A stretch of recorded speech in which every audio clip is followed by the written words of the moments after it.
We begin from the courts. The Supreme Court has affirmed the election of the Akwa Ibom State Governor Miyetti Allah as the validly elected governor of the state after dismissing the appeals of the three parties challenging the outcome of the election held on March the 18th, 2023. This comes after the Apex Court panel led by Justice Miyetti Allah dismissed the separate appeals of the All Progressives Congress, Young Progressives Party and the New Nigeria People's Party, which are based on the allegations of certificate forgery. Our judiciary correspondent, Miyetti Allah reports that the court also reserved judgments in the appeals of 7 other states. Akwa Ibom, Ogun and Cross River States governorship appeals are slated for hearing at the Supreme Court this Thursday. Lawyers and members of the public exchanged pleasantries ahead of the commencement of the day's proceedings. In the Akwa Ibom State appeal, the court affirmed the election of the governor after dismissing the appeals of the three parties challenging the outcome of the election. Counsels in the matter argued that Umar Eno Basi and Basi Eno Umar were not the same, and the governor allegedly forged his secondary school certificate. The justices asked the lawyers if the West African Examinations Council, WAEC, gave evidence to establish the criminal allegations. Admitting that WAEC did not testify in the matter, the lawyers opted to separately withdraw their appeal. The lead justice, Abba Ajis, subsequently dismissed the appeals, following no objections from lawyers to the various respondents. What the Supreme Court has done has been to confirm that Pastor Moino is not only the governor of Akwa Ibom State, but that he has genuine certificates. I think that's the more important thing, because that matter had already been decided in another Supreme Court case. Back in the courtroom, the Supreme Court reserved judgments on the appeal by Oladipo Adebutu of the People's Democratic Party against the victory of Governor Dapo Abiodun in the March 18 election. Oladipo Adebutu of the PDP is challenging the election of Governor Dapo Abiodun of the All Progressives Congress, citing alleged overvoting, gross misconduct, disenfranchisement by violence, and non-compliance with the Electoral Act. The Ogun State Tribunal had in September last year dismissed his petition for lacking in merit. Mr. Adebutu, through his counsel Chris Uche, said the lower courts disregarded the principle of margin of lead before arriving at the decision affirming Dapo Abiodun. Mr. Uche told the Apex Court that votes cancelled in 99 polling units were crucial in determining the final outcome of the election, stating that a total of 44,000 votes were cancelled at the said polling units, whereas the margin of lead was about 13,000. He therefore says the electoral body INEC should have conducted a rerun election, citing Section 24(3) of the Electoral Act. In their submissions, INEC and the APC argued that Section 24(3), which borders on inconclusive elections, cannot override what Section 179(2) of the Constitution stipulates. It's sometimes often applied indiscriminately both to governorship, presidential, and legislative houses. But a jurisprudence is developing now that since the Constitution has been clear about what you require to score to become a governor, a subsidiary instrument like Electoral Act or regulation should not override the Constitution. So I think that is where Section 24, which deals with the issue of inconclusive election and INEC decision about whether to return or not, would then be identified, analyzed against Section 179(2) of the Constitution. So let's wait and see how the Supreme Court addresses the issue. Our confidence in the judiciary in this country is very high. They have done what is right, they have upheld the rule of law, and they are not being used by spurious appellants to change the will of the people. The will of the people has been upheld to date, and we are sure that the Supreme Court will also uphold the will of the people. The Apex Court also reserved judgment in the Cross River appeal to a date that will be communicated to the parties involved. Emanuela Ekele, Channels Television News. Meanwhile, the Kano State Police Command says it's not leaving anything to chance ahead of Friday's judgment at the Supreme Court. The State Commissioner of Police, Hussein Gumel, who disclosed this after a meeting with other security agencies, say the command will deal with anyone planning to disrupt the peace in the state before, during, and after the Supreme Court judgment. We have enjoyed a lot of good working relationship with the members of the public. Each time they see something strange, they normally report to us, and we act accordingly. And that is the pit that keeps us to this level. So today we are assuring members of the public that nothing will change tomorrow. We have the strength to handle any situation arising from people who want to take the security of the state at stake. Our priority is to ensure that the safety of individuals are guaranteed. We have consulted with the government.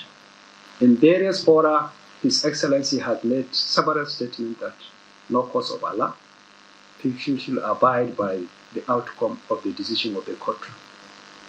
And those opposition too have also made their mind that as a party, they will not support anybody taking law into his hands or breaking the existing laws or going into rampage or any kind of distraction. So I think what the situation we are likely to handle tomorrow is just to deal with individual miscreant hoodlums who want to take advantage and loot. And we are not going to take it easy with such a person. In other stories, Justice Jude Onwebuzie of the Federal Capital Territory High Court has granted bail to the former Minister of Power and Steel Development, Olu Aguloye, in the sum of 50 million naira. Mr. Aguloye was arraigned on a 7-count charge bordering on fraudulent award of a contract and official corruption on Wednesday. The judge had ordered his remand in Kuje Correctional Center pending hearing and ruling on the bail application. Moving the application, counsel to the former minister, Adeola Adedipe, prayed the court to grant bail to his client by way of self-recognizance or, in liberal terms, delivering a ruling. And Justice Onwebuzie said the pendulum of the court swings in favor of granting bail to the defendant. He then granted the sum of 50 million naira bail to the defendant and ordered him to produce 2 sureties in like sum. The FCC is investigating Mr. Aguloye over the $6 billion Mambila hydropower contract. Nigeria's foreign policy has been hard to decipher over the last few years, but then experts say it is clear that foreign policy is driven by domestic policy. What should be Nigeria's foreign policy in the year 2024? Our foreign affairs correspondent Amarachi Ubani reports. Shuttle diplomacy characterized the mood of Nigeria's foreign policy in 2023. But it was not shuttle diplomacy without direction. It was all aimed at boosting the domestic economy and perhaps help Nigeria regain her once enviable position as giant of Africa.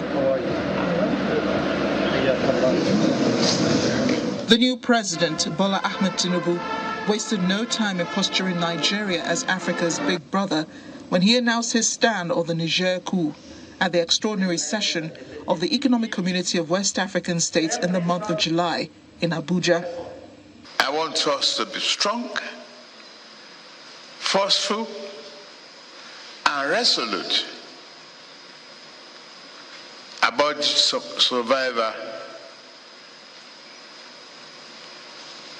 of Basum. ECOWAS announced an ultimatum to the junta to restore civilian rule, else the regional body will employ all means necessary to achieve this, including the use of force. Unfortunately, this was interpreted by the new junta and other junta in the region as Nigeria's position as well. The debate is still ongoing whether or not ECOWAS has succeeded in its objective, or if Nigeria is much feared among her neighbors, as the junta remains in political power. The change is right here. While in Saudi Arabia for the first Saudi-Africa summit, President Tinubu acknowledged the country's dwindling reputation, but assured that things were changing for the better. Perception of Nigeria has been that of layback, corruption, and giant of Africa with elephantiasis. But that is gone. And while he was in the U.S. for the UN General Assembly, he was given the rare honor of ringing the closing bell of the New York Stock Exchange. His meetings in the UAE opened up discussions on the visa ban with a promise to have the service restored, and the Nigeria-Saudi Business Council was established. He presided over the signing of the Presidential Power Initiative Agreement between Nigeria and Germany to add 12,000 megawatts of electricity to the national grid. Analysts, however, emphasize fixing the domestic policy is key to the success of any international achievements. We should pay more attention to our domestic emancipation, industrial development, because nobody listens, even at international level, to poor people. Look, when China became strong, so everybody started listening to China. This brings us back to the age-long question: what is Nigeria's foreign policy? Amarachi Ubani, Channels Television News. In part two after the break, in continuation of our series on the task ahead of the government in 2024, we focus on foreign affairs, and we will be joined by Joseph Ayalogu, Nigeria's former ambassador to Switzerland. So stay with us. Welcome back. If you just joined us, you're watching the news at 10, coming to you live on Channels Television Lagos. A reminder of our top stories. Supreme Court affirms the election of Pastor Umar Eno as validly elected governor of Akwa Ibom State, reserves judgments in the appeals from 7 other states. Kano believes tightened security ahead of Supreme Court judgment, vows to deal with anyone aiming to disrupt public peace in the state. FCT High Court grants bail to former Minister of Power and Steel Development, Olu Aguloye, in the sum of 50 million naira in the case of alleged fraud of $6 billion in the Mambila Power Project. And United Nations top court says Israel's plan to destroy Gaza has been nurtured from the highest level of state.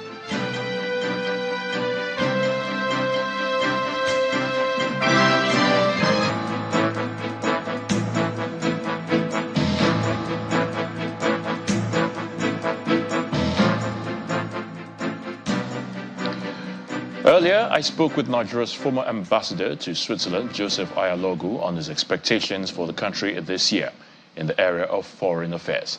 I started by asking him to describe his understanding of Nigeria's foreign policy. Well, thank you. We've had some well-established foreign policy that has served for quite some time, and they are still current. The concentric structure, that is Africa being the centerpiece of our foreign policy, but then we also have, our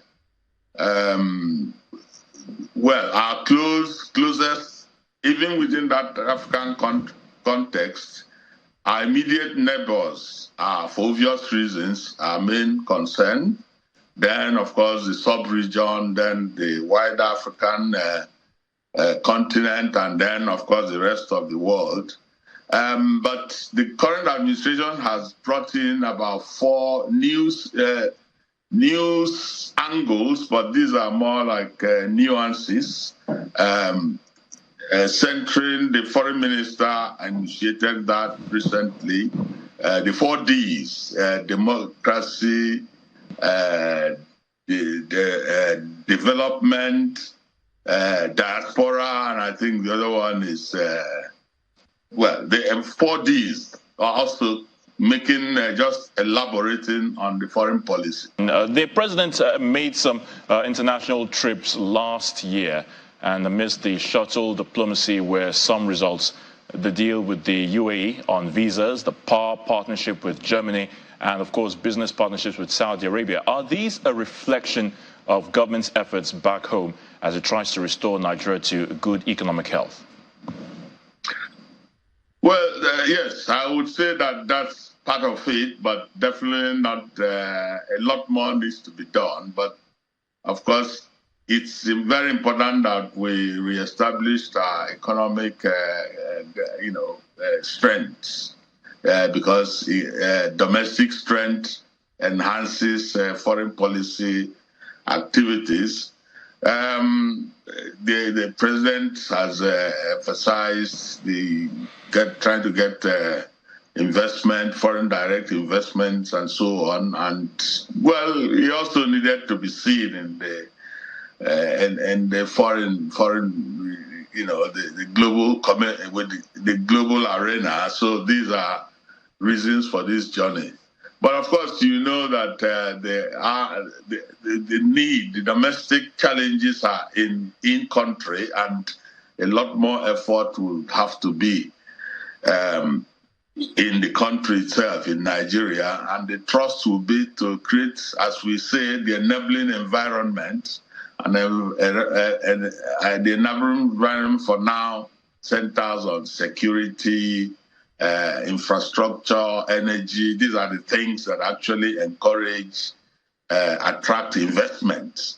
Is there any significant policy, or has there been any significant policy that this government positively affects, or from this government that positively affects Nigerians who are living overseas? Well, the Nigerians living outside are waiting with bated breath. Any policy that applies at home affects Nigerians abroad, and they're looking to see, well, a lot of change. They're looking to see real change. And of course, they also, the Nigerians in diaspora abroad are standing by to see also how they can support the administration or government in the issues of development. We are expecting, one expects that as it yields results, then it would also reflect on Nigerians outside. I can imagine that Nigerians abroad now are spending quite a lot of their earnings to support relations or communities back home.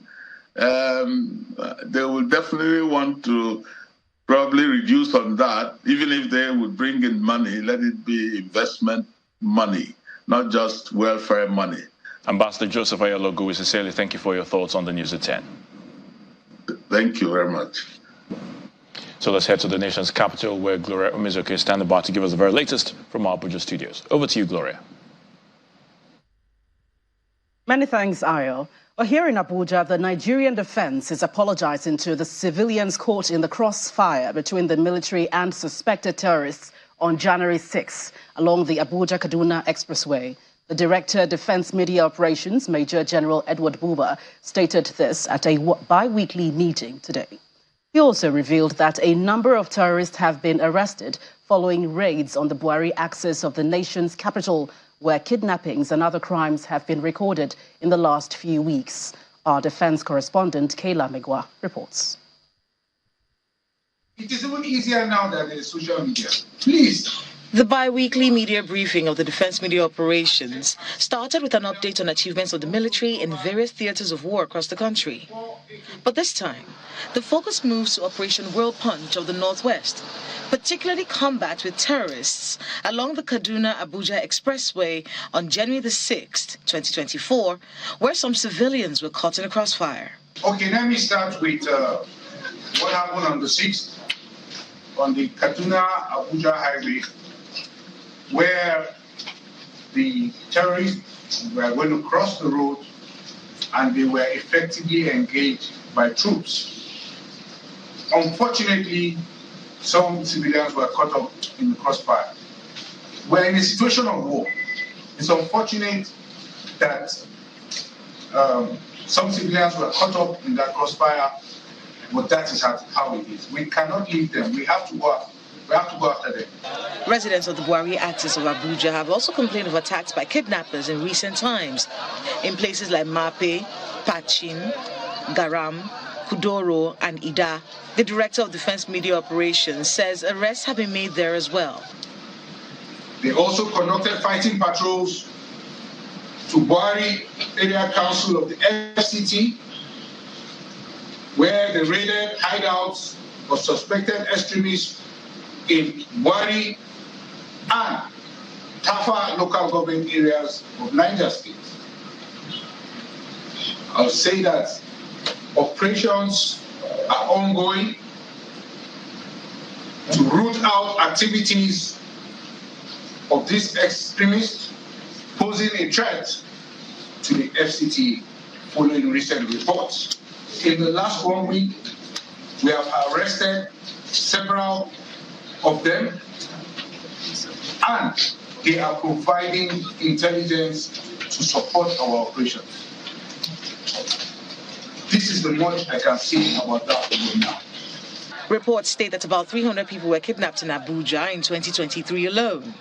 The Nigerian military and sister security agencies have vowed to restore the once peaceful notion of a nation's capital expected to be one of the safest places in Nigeria. Kayla Nagwa, Channels Television News. Well, staying with security, the Miyetti Allah Cattle Breeders Association of Nigeria, MACBAN, has accused the Nigerian army of killing 11 persons of Fulani extraction, dumping their corpses inside the bush in Kachia local government area of Kaduna State. The chairman of the Miyetti Allah in the state, Haruna Usman, told Channels Television that the decomposing bodies of the victims from Tilde Fulbe were discovered on Monday after they were arrested by soldiers for unverified allegations. Mr. Usman alleged that the decomposing bodies of the victims were found on Monday, days after they were arrested by soldiers for unverified allegations. The military came to Tudum Fulani and arrested some boys, and later on they found the dead body of the boys along the road. So I went there, let me go and confirm what is happening. So the following day, they arrested some again. And later on, they killed them. If they killed them, they will dump them along the road. And that is how they killed almost 11. So I have the picture of because we are the people, their relatives have buried them, all of them.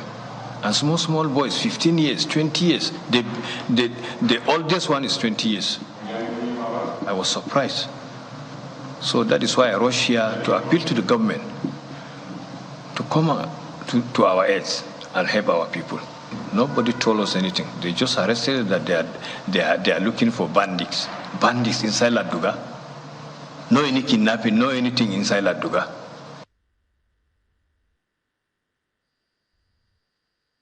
Meanwhile, the Nigerian army has denied the allegation. According to a statement by the spokesman of the 1 Mechanized Division, Lieutenant General Musa Yahaya, troops only carried out operation in the Fulani community on December 30, 2023, during which one Ibrahim Abubakar was arrested on suspicion of involvement in insurgent activities. The army explains that further interrogation and confession by the suspect led to the arrest of 5 more persons for their involvement in insurgency, as well as the complicity of the community in terrorism and banditry. The military is asking the public to disregard the allegation, which it describes as malicious. Still ahead on the news at 10, economic think tank Financial Derivatives Company projects Nigeria's inflation to rise to 28.7% in December ahead of the first CPI data for 2024. That's in business news. Rejoice. Welcome back. You're still watching the news at 10, coming to you live on Channels Television.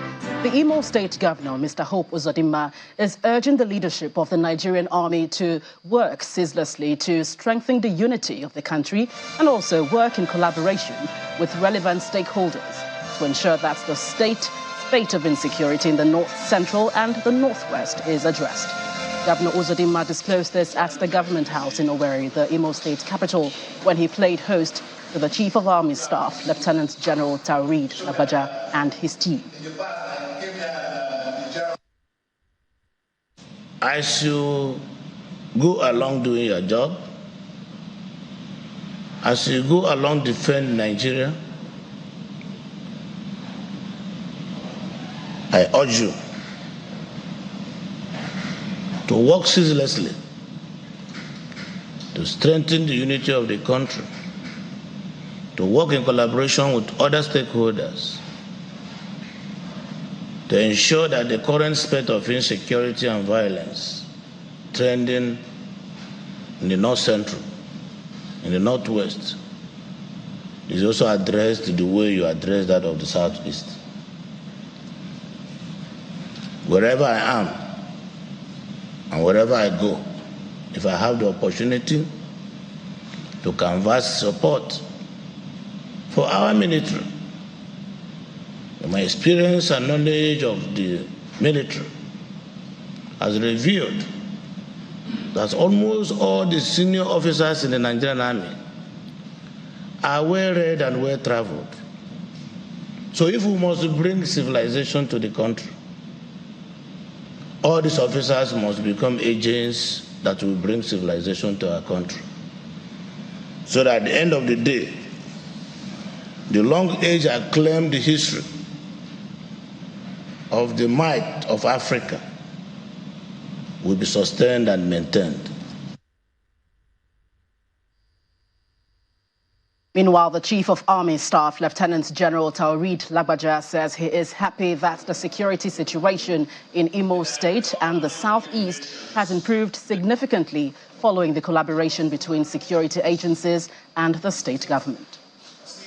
There's no support that is greater than having you physically interact with our troops.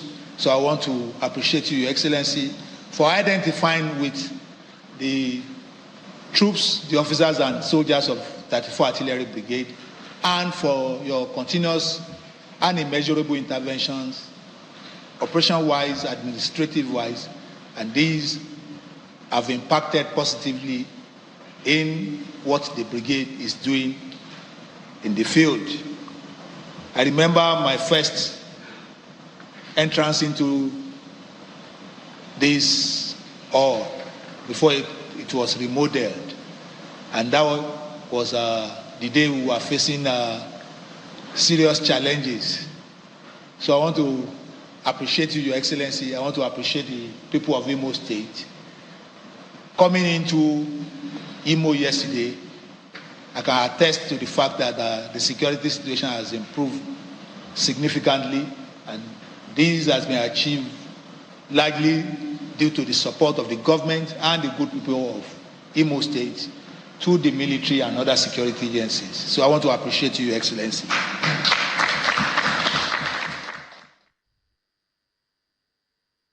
Politics. President Bola Tinubu has met with Governor Siminalayi Fubara of Rivers State at the presidential villa in Abuja. Mr. Fubara, who arrived at the villa today at about 5:40 p.m., went straight to the office of the president, where they met behind closed doors. After about an hour, Mr. Fubara was at the press gallery of the State House, where he declined to speak with journalists on the outcome of the meeting. This is the first visit of Governor Fubara to the villa since the signing of the 8-point agreement reached during a reconciliation meeting held as the instance of President Tinubu over the controversy between the governor and the FCT minister, Nyesom Wike.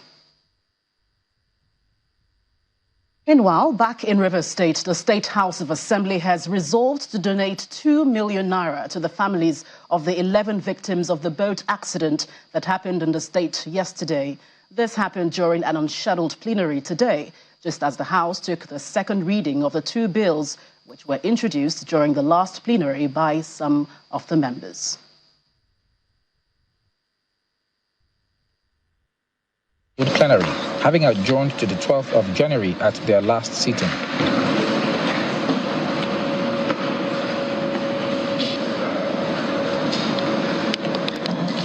The Speaker starts the day's business by announcing a donation of 2 million naira to the families of the 11 victims who died in a boat accident around the Bonny River. Distinguished colleagues, with your leave, we can provide the sum of 2 million naira to the families of those who lost their lives in that boat mishap. So do I have your leave? So those in favor of that sum, the ayes. Against, say nay. So the ayes have it. After that, the River State Traditional Rulers Amendment Law 2024 and the River State Advertisement and Use of State-Owned Property Prohibition Repeal Law 2024 are debated during their second reading. Mr. Speaker, the major provisions of this bill, Mr. Speaker, is to allow the River State House of Assembly to be part of recognizing a traditional ruler and reappointing or appointing the chairman of Traditional Rulers Council. The reason of repealing this law is that things today are of the high side. Mr. Speaker, I know you are aware of this situation we face in this country, how things have tripled in this country, where some families find it difficult to have a square meal. You can imagine a situation where you will be asked to pay a sum of 5 million naira before you can access a government facility. The people will not pay money to access government property, considering the economic meltdown in the country. I'm supporting this bill that it should be repealed. My people, the people of Andon, asked me to support it wholeheartedly. Both bills scaled through second reading and are passed on to their individual committees, who are to report back within 2 weeks. This committee will present their reports within 2 weeks. If they're able to do it in 1 week, we'll be happy. But within 2 weeks, we expect this committee to present their reports so that we can make progress on this bill. If both bills are passed successfully, to drastically reduce the governor's powers in those areas and further deepen the political intrigues playing out in the states. Charles, Upper Room, Channels Television News. That's it from the nation's capital. It's back to you, Ayo, for the rest of the news at 10. Thank you so much, Gloria. Legal practitioners in Lagos State, under the aegis of the Nigeria Bar Association, took to the streets today to protest against police brutality on lawyers and citizens. The protest is coming especially on the heels of the recent unlawful detention of a Lagos-based lawyer, Olumide Shonupe. Hundreds of lawyers who condemned the incident and other recent incidents of harassment and assault by the Nigeria police gathered at the bar center of the Nigeria Bar Association, Ikeja branch, from where they marched peacefully to the headquarters of the Lagos State Police Command. The lawyers were supposed to drop their petition against police brutality with the Commissioner of Police, but before they could set out for the protest, the Commissioner, who got wind of the planned protest, showed up at the bar center to dialogue with the lawyers and address their concerns.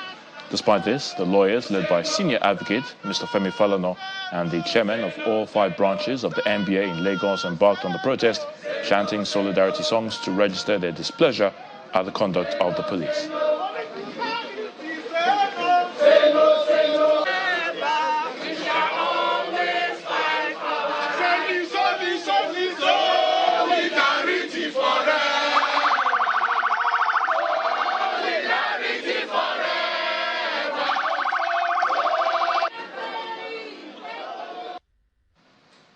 We have come as an association to say that enough is enough.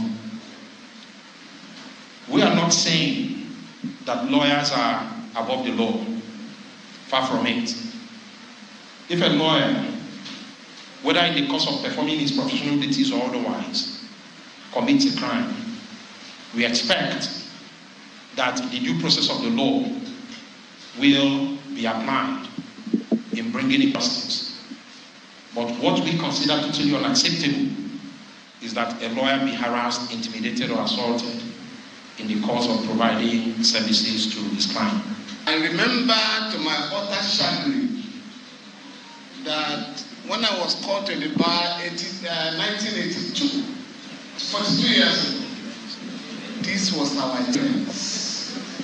That means we are not making any progress. But we can resolve today, and I do believe that we have resolved, never to allow police brutality again. No to police brutality.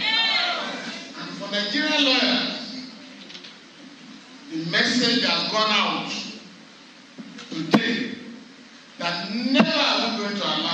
lawyers to be brutalized in our country.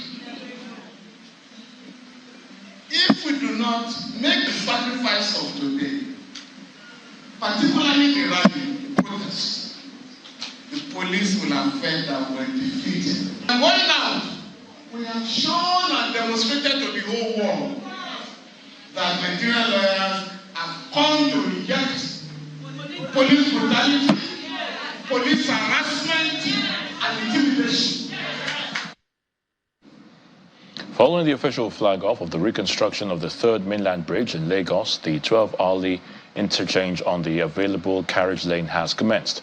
Although many motorists are yet to be conversant with the time change routine, others have thronged the alternative routes. Our correspondent, Olu Phillips, brings us this update. The countdown has started. The journey towards the 6 to 7 weeks timeline to fix comprehensively the third mainland bridge. Upon visiting, not much changes are witnessed to the flow of traffic despite the partial closure.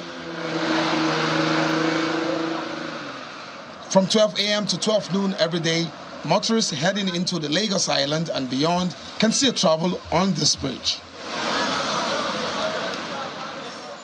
Not everyone is so lucky to beat the cut-off time.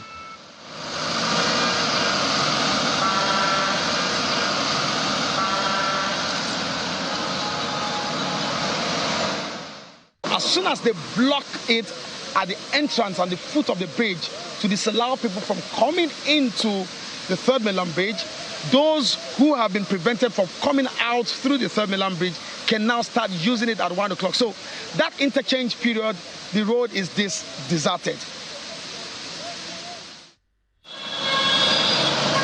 A few hours after, the major alternative route, Ikorodu Road, begins to bear the Azu load. Travel time is already impacted, though understandably so. It's still the early days of a long stretch, which also provides opportunity for the project promoters and the state traffic agencies to tweak their strategies for a better travel experience. Olu Phillips, Channels Television News. A facility dedicated to countering human trafficking has been commissioned in Lagos and handed over to the Anti-Human Trafficking Unit of the Lagos State Neighborhood Safety Agency and the Lagos State Task Force on Human Trafficking. The establishment of the 5-room office is a collaborative effort of the National Agency for the Prohibition of Trafficking in Persons, NAPTIP, the U.S. government, the Kingdom of Netherlands, and the United Nations Office on Drugs and Crime. A 2021 data analysis by the National Agency for the Prohibition of Trafficking in Persons, NAPTIP, shows that during the reporting year, the agency received a total of 1,112 cases, arrested 779 suspects, won 22 cases, convicted 31 traffickers, and rescued 1,470 victims. Also, according to the agency's breakdown by zones, Lagos State recorded the highest number of cases received at 192. The United Nations Office on Drugs and Crime says Lagos, with its strategic location as a border town and commercial hub, is a source, transit, and destination for human trafficking, which is why NAPTIP, together with the U.S. Consulate, the Kingdom of Netherlands, and the UNODC, embarked on a collaborative project to improve the response to trafficking in persons, starting from Lagos State. Just last year, 2023, our shelter in Lagos received the highest number of victims of human trafficking. We are beginning to see incremental cases of Lagos State indigents being trafficked out of Nigeria, which is telling. Say 4 or 5 years ago, indigents of Lagos State barely featured in our data sets. The project, which is dedicated to countering human trafficking, will be instrumental in their goal to raise awareness, identify and assist victims, and strengthen legal frameworks against human trafficking. By consolidating our efforts and expertise, we aim to create a robust framework that will not only address the needs of current victims, but also work towards prevention of future trafficking. As we continue to see numerous individuals falling victim to human trafficking in ever-changing ways, the Netherlands and Nigeria continue to stand together in this fight against this heinous crime, a border-crossing crime that no country can face alone.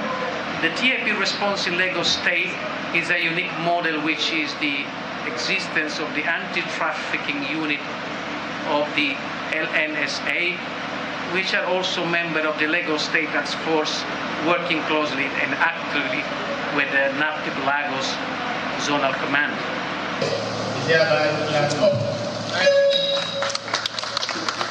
The major highlight of the event is the handing over of the 5-room countering human trafficking office to be utilized by the anti-human trafficking unit of the Lagos State Neighborhood Safety Agency and the Lagos State Task Force on Human Trafficking. Will Abong is on standby for some business news. Will.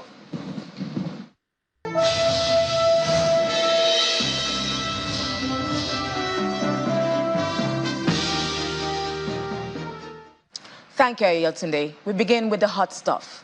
Nigeria's headline inflation is forecast to rise to 28.7% in December 2023. And that's according to economic think tank and advisory firm Financial Derivatives Company, FDC. In its latest outlook, FDC says the higher inflation projection, which is a 0.5% increase from the current 28.2% recorded in November, would mark a new record high amid the impact of declining value of the naira and rising cost of goods and services in the country. At the same time, the Economist Intelligence Unit, EIU, forecasts the country's inflation to fall to 23.6% in 2024 and 17% in 2025. Meanwhile, the National Bureau of Statistics is expected to release the December inflation report on Monday, January the 15th.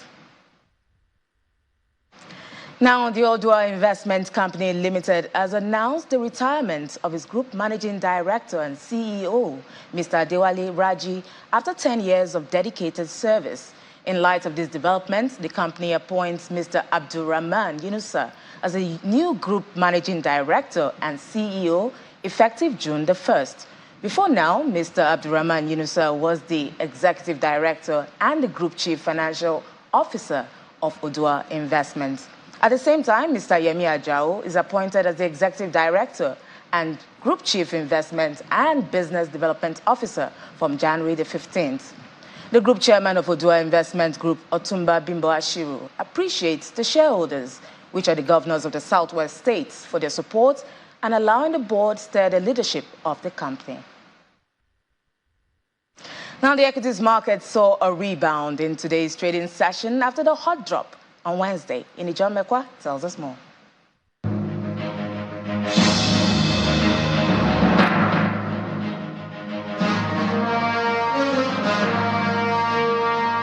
Thank you so much, Will. It was a short drop at the NGX as we see that the all-share index recovered from Wednesday's profit-taking. It's back at 82,597.08. At intraday, it had dropped to 81, but, we recovered at 0.70%. The market cap is back on 45 trillion naira, 45.198 trillion naira. And remember the suit we talked about yesterday? Well, they did it again today. Though they are not looking as attractive as yesterday. Airtel Africa is still unchanged, just like yesterday. So is Seplat, but the rest, Bois Cement recovered 0.54%. GT Coal again, and then MTN as well as Zenith Bank. They did it. And the most attractive and liquid counter, they also contributed majorly to that. Talking about the banking counter, we can see there it's back 2.73% because of GT Coal we saw in Suta as well as Zenith. Consumer goods also did some magic. Cadbury, PZ, and Flour Mill, they contributed to this 0.39 gain on the counter. Oil and gas also moved almost that amount also. So it's still a positive market. The bull is back. The bear can have some rest until next time.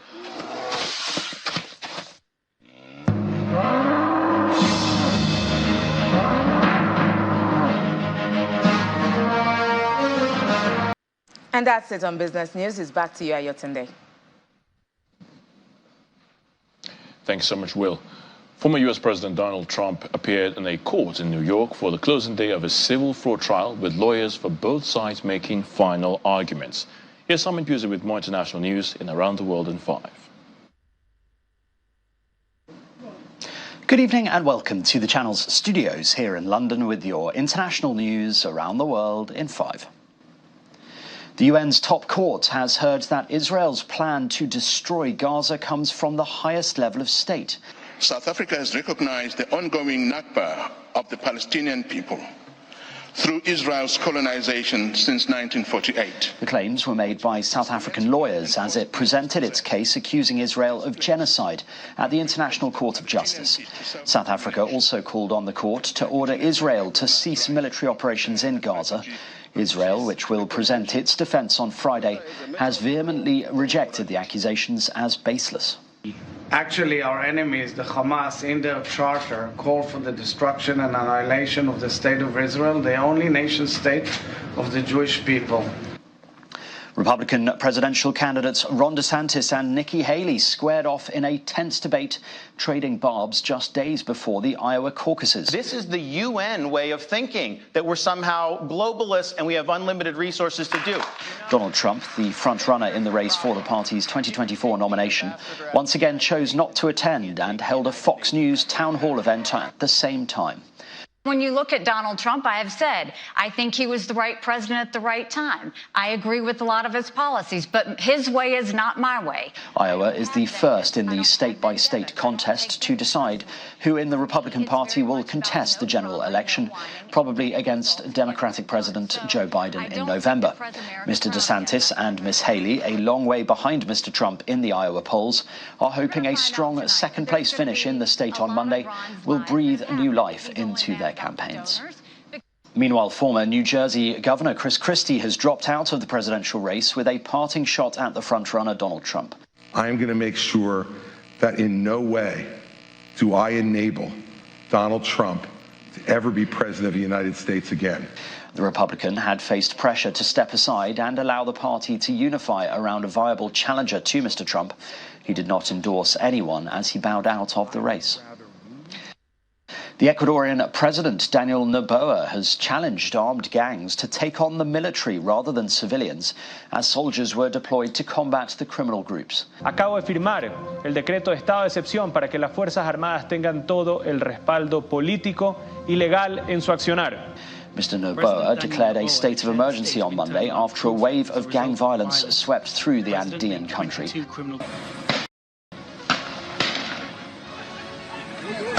In the most dramatic incident, armed men stormed a TV station and threatened the staff during a live broadcast. More than 300 suspects have been arrested under the state of emergency. At least 14 people have been killed in recent days as gang members set off explosive devices, burned vehicles, and kidnapped police officers on duty. Zambian President Hakainde Hichilema has urged people to relocate from towns to villages following the deaths of around 300 people in a cholera outbreak. Poor sanitation in some densely populated urban areas was a good breeding ground for cholera, he said. To decongest major towns, residents should instead relocate to rural areas where there was enough space and perfect sanitation. More than 7,500 cholera cases have been reported nationwide since last October. A state of emergency has been declared in Papua New Guinea's capital after at least 15 people were killed in rioting. More than 1,000 troops are on standby to step in whenever necessary, Prime Minister James Marape said on Thursday. Shops and cars were torched and supermarkets looted after police went on strike on Wednesday over a pay cut that the authorities say was a mistake. The unrest followed detentions in the Pacific Island nation over rising costs and high unemployment. And the former England football boss, Sven-Göran Eriksson, says he has at best a year to live after being diagnosed with cancer.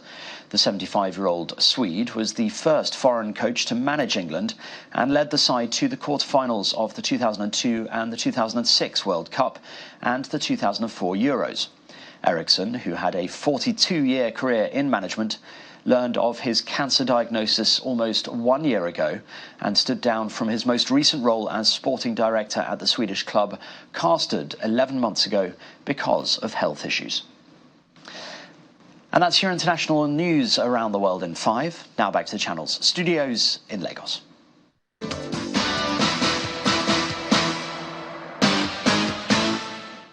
And more stories from the world of sports. The Super Eagles of Nigeria continued intensive training session earlier today in Cote d'Ivoire ahead of their opening game against Equatorial Guinea on Sunday. Forward Umaru Sadiq set out of today's training again, training separately from his teammates. The Real Sociedad striker is now a major doubt for the clash with Equatorial Guinea. Club football now, Jadon Sancho has rejoined Borussia Dortmund on loan for the rest of the season, less than 3 years since Manchester United paid £73 million for the England winger. Sancho had been frozen out of United for most of the season after becoming involved in a public spat with manager Erik ten Hag.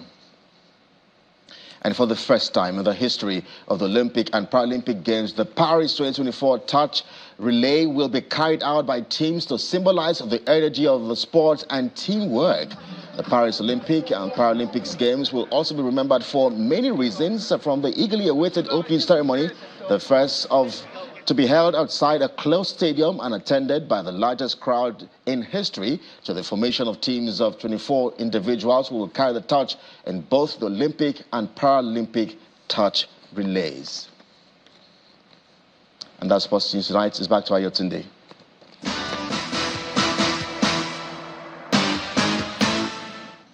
Thank you, Kelly. And the main news again.